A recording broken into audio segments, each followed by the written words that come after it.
Kembali lagi di Segrisor. Kali ini kita sudah sampai di materi ke-6 di bab fundamental keamanan siber.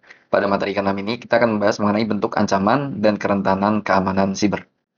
Jadi intinya pada materi ini kita akan membahas tentang apa aja sebenarnya ancaman dan kerentanan yang berkaitan tentang keamanan siber.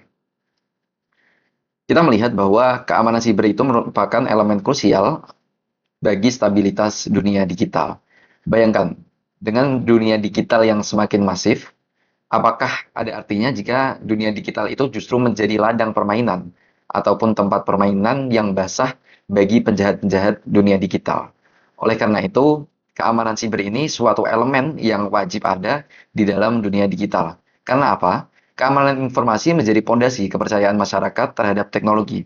Ketika ada teknologi yang masif berkembang, teknologi ada di mana-mana, dan teknologi tidak memiliki keamanan dalam penggunaannya, apakah masyarakat bisa percaya? Karena ketika akan memanfaatkan teknologi tersebut, masyarakat jadi berpikir, apakah saya aman? Apakah dengan menggunakan teknologi ini, apa yang saya miliki, semisal identitas yang saya miliki itu tidak dicuri oleh orang lain, maka masyarakat pasti akan berpikir-pikir. Oleh karena itu, keamanan siber menjadi fondasi dan modal untuk menumbuhkan kepercayaan masyarakat dalam menggunakan sebuah teknologi. Di dunia yang semakin berkembang pesat ini, ancaman dan serangan berkembang juga seiring dengan perkembangnya teknologi. Banyak ada yang sering kita jumpai, cyberbullying, malware, kemudian spam yang sering kita terima di email. Itu merupakan contoh dan masih sedikit dari banyaknya contoh serangan siber yang ada di dunia ini. Lantas, apa itu serangan siber? Serangan siber itu merupakan suatu serangan yang mengancam dunia siber. Secara harfiahnya seperti itu. Serangan itu biasanya mengancam yang paling fundamental atau paling berdampak itu pada tiga aspek sebagai berikut. Yang pertama, finansial. Organisasi-organisasi besar yang tentunya dia berfokus pada pendapatan organisasi, dia akan merasa sangat kehilangan ataupun sangat berpengaruh apabila ada serangan siber. Finansial bisa turun drastis dan dia mengalami kerugian yang sangat besar hanya karena adanya serangan siber. Kemudian reputasi perusahaan atau reputasi organisasi. Tentu saja, semisal ada organisasi yang memiliki suatu layanan, kemudian layanan itu down karena adanya serangan siber.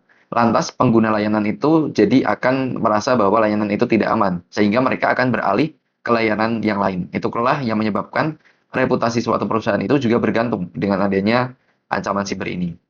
Yang selanjutnya yaitu regulasi. Sudah banyak regulasi yang mengatur mengenai keamanan siber, baik dari nasional maupun internasional. Perusahaan yang baik secara manajemen tentunya mengikuti regulasi-regulasi ini. Perusahaan yang tidak mengikuti regulasi atau secara simpelnya tidak memiliki sertifikasi khusus dalam keamanan siber, masyarakat bisa menilai apakah perusahaan itu sudah menerapkan level keamanan siber yang memang aman sehingga pengguna itu dengan sukarela dapat memanfaatkan layanannya, atau justru karena perusahaan belum menerapkan regulasi sehingga masyarakat jadi pesimis tidak menggunakan layanan dari perusahaan tersebut. Ini kita akan beralih ke perbedaan antara ancaman dan kerentanan. Kita masuk pada parameter pertama, yaitu definisi, bahwa kita masuk ke kerentanannya terlebih dahulu. Kerentanan adalah kelemahan dalam suatu sistem atau jaringan yang dapat dieksploitasi oleh ancaman. Jadi kita lihat bahwa suatu produk itu memiliki kerentanan. Kerentanan itu bisa dari mana saja, misal dari covernya, atau bisa dari back end-nya, infrastrukturnya, atau dari front end-nya, tampilannya. Itu semua bisa menjadi kerentanan kalau dia tidak menerapkan standar keamanan yang baik. Oleh karena itu, kerentanan itu bisa dieksploitasi oleh attacker sehingga menjadi suatu ancaman bagi perusahaan. Maka dari itu, di sini definisi ancaman adalah potensi bahaya atau kerugian apapun yang dapat disebabkan oleh sumber luar, seperti peretas atau malware. Kemudian sumber asal. Ancaman itu sumber asalnya dari pihak eksternal karena dia berhasil menemukan kerentanan yang ada di suatu sistem. Dan sedangkan kerentanan itu sumbernya pasti dari internal karena kerentanan itu melekat dengan aset digital ataupun aset elektronik lainnya. Kemudian dampak pada sistem, ancaman memiliki potensi menyebabkan kerusakan signifikan pada sistem karena sudah ada bentuk eksploitasinya. Sedangkan kerentanan dapat membuat sistem lebih rentan terhadap serangan tetapi belum tentu menyebabkan kerusakan. Karena kerentanan kalau tidak dieksploitasi hanya sebatas kerentanan, tidak menimbulkan dampak, tapi tetap harus dihati-hati dan juga ditambal kerentanan itu. Kemudian strategi mitigasinya, Untuk mengurangi ancaman, organisasi harus menerapkan langkah-langkah seperti penggunaan firewall dan perangkat antivirus yang dapat mendeteksi dan memblokir aktivitas berbahaya sebelum menyebabkan kerusakan. Kemudian untuk kerentanan sendiri, organisasi dapat menerapkan dengan melakukan patching atau menambal perangkat lunak, memperbarui sistem, dan menerapkan praktik keamanan yang lebih baik.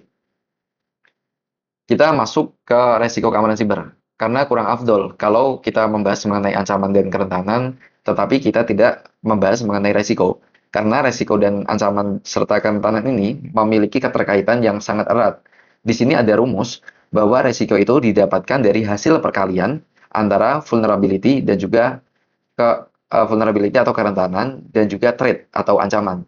Dan ini semuanya inline. Jadi ketika vulnerability-nya banyak, kemudian ancamannya juga sering, maka nilai risk itu atau nilai risikonya juga semakin tinggi. Ini ada studi kasus bahwa ada satu komputer ya. Komputer itu pasti memiliki kerentanan kalau komputernya tidak di-patching atau penerapan standar keamanan yang baik. Kemudian dari komputer yang memiliki kerentanan ini, si hacker, ini ada hacker, hacker dapat melihat adanya kerentanan yang dimiliki komputer. Sampai sebatas ini, levelnya masih sebatas kerentanan karena belum dieksploitasi.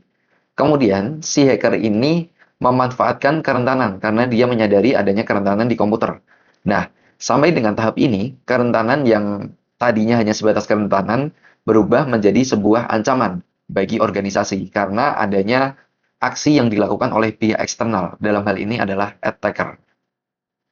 Sampai sini paham ya, teman-teman? Jadi setelah menjadi sebuah ancaman, si komputer ini yang merupakan aset, dia akhirnya memiliki nilai risiko.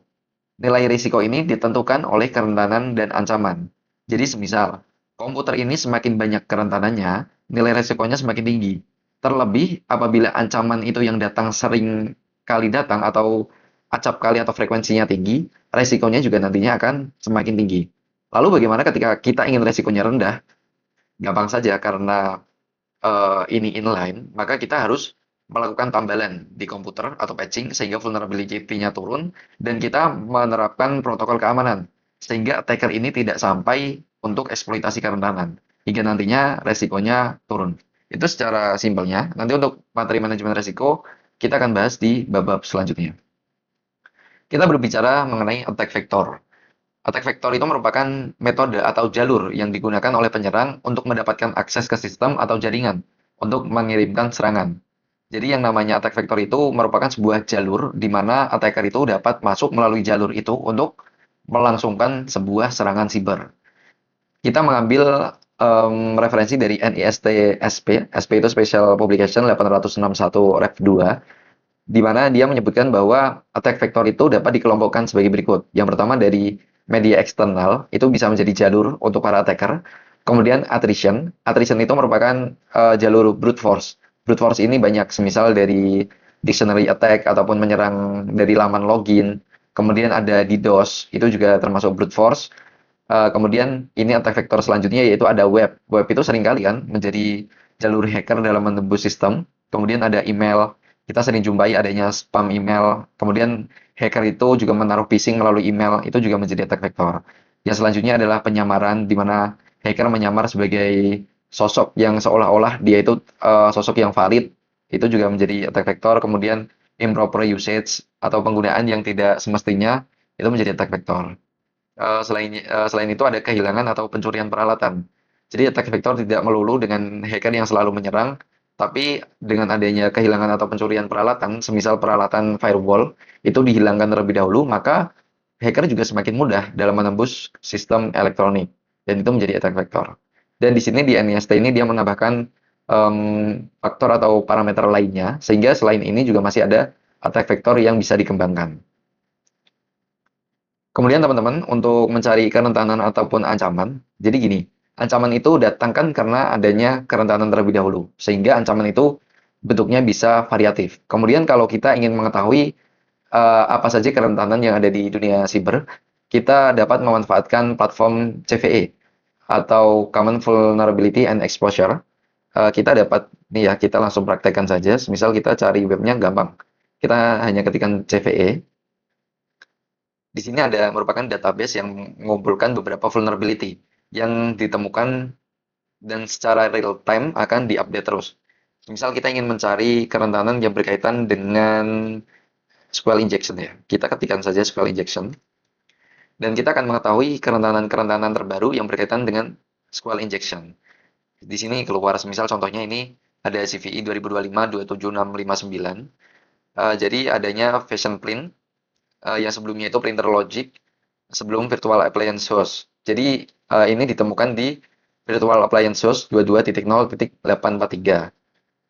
Dia mengizinkan atau dia rentan terhadap SQL injection. Kemudian kita cari-cari banyak karena ini juga dari beberapa sistem elektronik ataupun aplikasi-aplikasi itu ketika ada SQL injection yang baru maka dipublish. Kemudian ada juga nih SQL injection yang datangnya itu dari Rackflow atau Rackflow itu merupakan sebuah Retrieval Augmented Generation Engine yang open source. Di versinya 0.15.1 itu atau sebelumnya dia rentan terhadap SQL injection. Ini kita bisa baca untuk mengetahui bagaimana CVE ini lebih atau kerentanannya itu lebih detail. Nah, ini ada description-nya dan juga score severity-nya high ternyata. Kemudian vektor string-nya ini didasarkan pada CVSS. Ini bisa dibaca untuk lebih detailnya. Kita kembali ke materi. Jadi itu tadi tentang ancaman, kerentanan, dan juga resiko keamanan siber. Kita sampai di follow up question ini untuk menambah pemahaman dan juga mengasah pemahaman teman-teman selama mempelajari materi ini. Yang pertama, apa perbedaan utama antara ancaman dan kerentanan dalam konteks keamanan siber? Nah, tadi sudah dijelaskan. Kemudian yang kedua, sebutkan dua contoh vektor serangan yang bisa dimanfaatkan oleh ancaman untuk mengeksploitasi kerentanan. Tadi juga sudah dijelaskan. Jadi itu teman-teman materi ke-6 bab fundamental keamanan siber ini. Tetap stay untuk terus belajar dan juga jangan pernah kendor. It's time to progress together with Segresor. Terima kasih.